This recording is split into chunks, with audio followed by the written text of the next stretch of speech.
not going to die of cancer. I'm going to die here. Fuck. This is the real deal. I'm a bit worried that I've bitten off more than I can chew.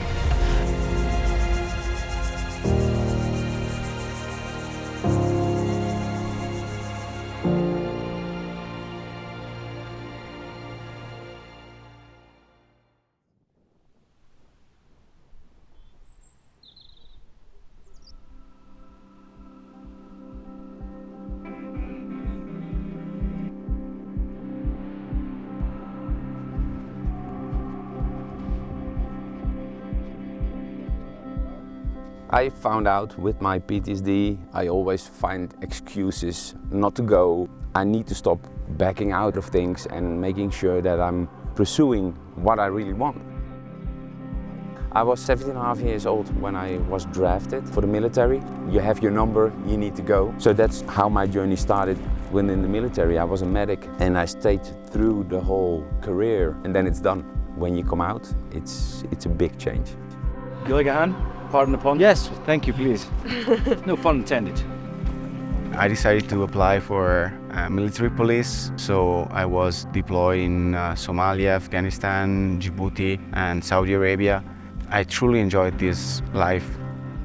I had a motorbike accident while going on duty in Italy. After 6 years having a paralyzed, useless arm, 3 months ago, I decided to amputate it.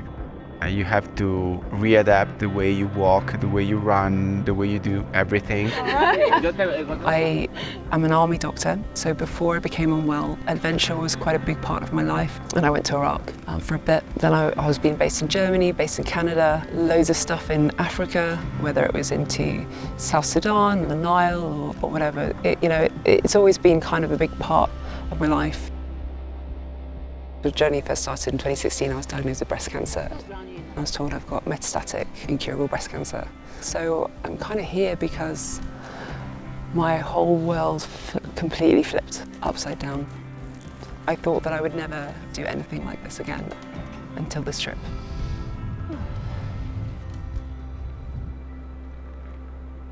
This is really about what we're going to be doing for the next few days, and I'll sort of talk through the agenda and what we're going to be talking about. We are here in Colorado and we are going to summit Mount Herod, which is 4,000 meter peak. And then descend from that, go back to our base camp, rest there. In the evening, when the weather freshens up, we're going to set off and traverse the dunes and finish in a riverbed, which is then going to lead us to the end of the trek. Good to go? Yeah. You ready? Yeah, I feel good for a minute. I think so, yeah. When I was 18, I thought, you know what, I'm going to change the world. So I went to Bosnia, and you come there and people don't want to change because you're there in their environment. Bosnia was for me absolutely the trigger point. You get flashbacks, like last night, good example. I heard at 4:30, I heard a chopper, and it immediately brings you back to certain events, and yeah, after that you're lying awake, you cannot sleep anymore. And I know we're in an area that it's all good, but still, you always have that memory. It's always visible for you. It's only with I guess with things like this that you get to test your limits and test your boundaries. I had some really bad news on Friday about a scan. When I came out here, it's really on my mind. Like this, I've been going to work every day, commuting every day.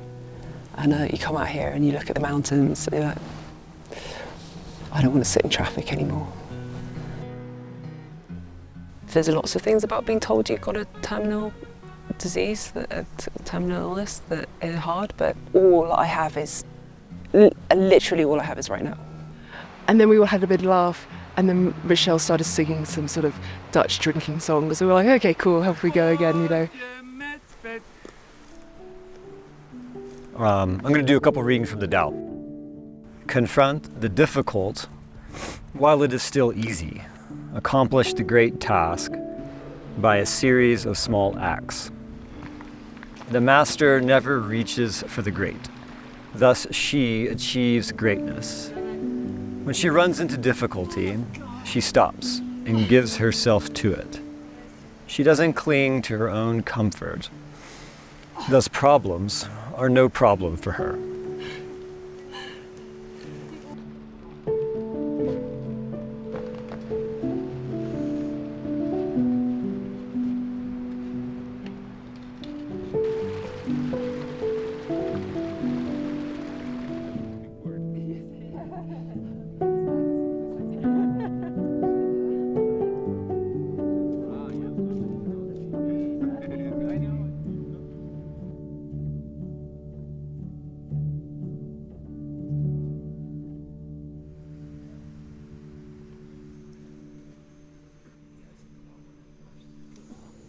So today is summit day, woken up and it's a beautiful morning.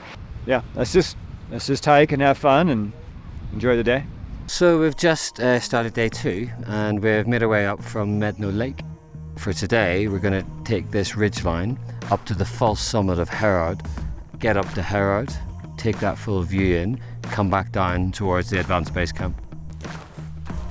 When you're outside, it will give your mind peace, because you're going to go up and you're going to go down, and of course you're going to hit the lows, but also you're going to reach the highs. When you breathe, your lungs cannot expand any further. Really freaking tired. A bit worried that I've bitten off more than I can chew. Got headaches, I feel a bit sick. What have I got myself into? Oh man. I have this voice in my mind telling me I have to move on and try to live my life the best I can. See if we can walk the ridgeline and then drop down a little bit. I can handle the whole world. This is it. Nothing else in the world can matter. It's a journey, but it's worth it. Nou Rianne, schatje van me. Ik heb de top gehaald. Fuck yeah. I don't want my illness to be the reason that I can't do this, because that's going to be really, really emotional. Your whole perspective has to shift so that you can find like purpose again. We all did it. We all did it.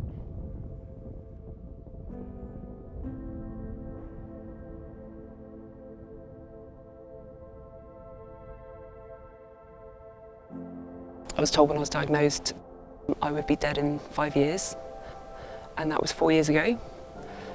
I haven't really reflected at all about like trauma or what I've been through, but I was thinking like, right now, this is amazing.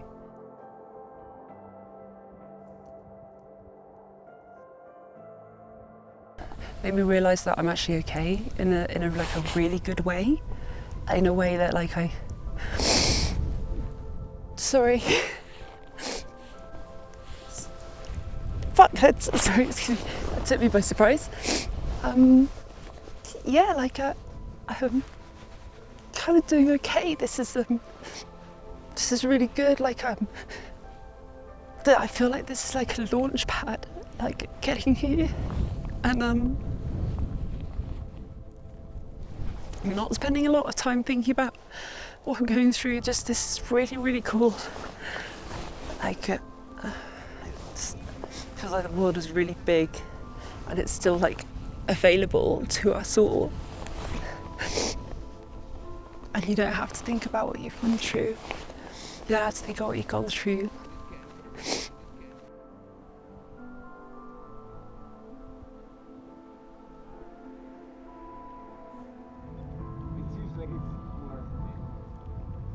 First things first, this has been hard. The last few days have been really hard. I got quite teary when we were up on the hill, conscious of everyone's issues and the fact that you got through it. The unique bit of this is going into the sand dunes and watching the sunset together.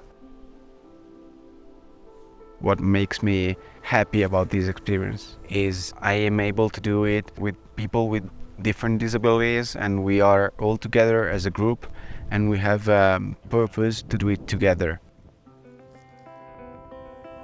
Not everyone is the same, not all the disabilities are visible as mine is. but confrontation makes things so much better. We all had our own goals to achieve. There was not just one expedition, one adventure, but there were 10. Everything's going to change.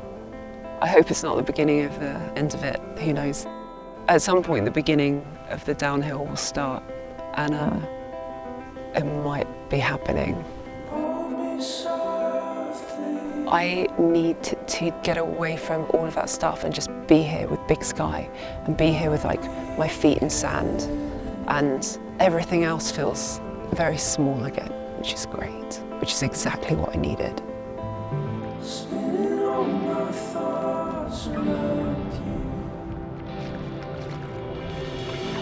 Seems you have my heart,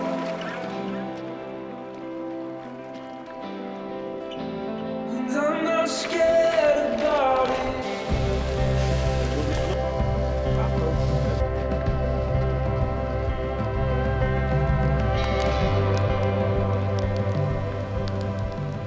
He says, why not stay out there in the wilderness the rest of your days?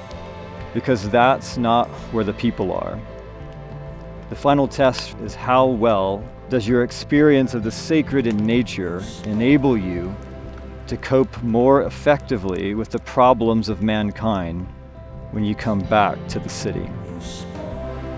I woke up really early this morning before anyone else, and I was sitting with a cup of coffee in the hammock, having a think about the last few days and some of the experiences I'd had, interactions that I've had with some of the other guys here, and that I am so lucky, which had become a mantra as I was walking around. Head down, I'm so lucky, I'm so lucky, I'm so lucky. And I'd look up and be like, I'm so lucky. And like, yeah, just with every breath. When I felt really at my lowest on this trip, then yeah, it was gratitude that really got me over the top.